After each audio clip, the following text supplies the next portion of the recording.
The Empty House, Part 1, a short story by Algernon Blackwood. Certain houses, like certain persons, manage somehow to proclaim at once their character for evil. In the case of the latter, no particular feature need betray them.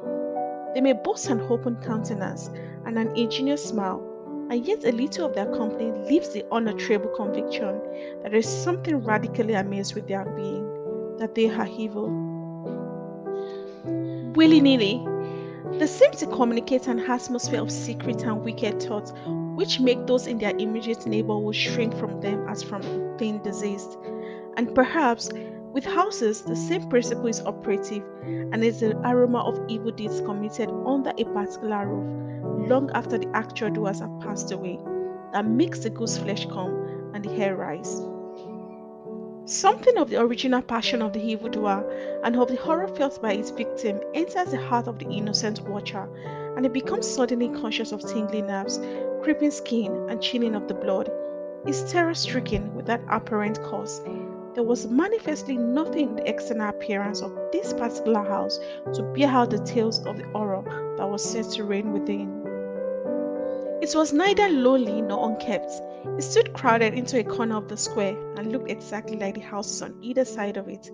It had the same number of windows as its neighbors, the same balcony overlooking the gardens, the same wide steps leading up to the heavy black front door, and in the rear there was the same narrow strip of green with neat box borders running up to the wall that divided it from the backs of the adjoining houses. Apparently, too, the number of chimney pots on the roof was the same, the breadth and angle of the eaves, and even the height of the dirty area railings. And yet, this house in the square, which seemed precisely similar to its 50 ugly neighbors, was, as a matter of fact, entirely different, horribly different. Wherein lay this marked invisible difference is impossible to say.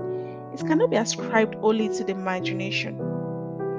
Because persons who had spent some time in the house, knowing nothing of the fact, and declared positively that certain rooms were so disagreeable that they would rather die than enter them again, and that the atmosphere of the house produced in them symptoms of a genuine terror, while the series of innocent tenants who had tried to live in it and be forced to decamp at the shortest possible notice was indeed little less than a scandal in the town.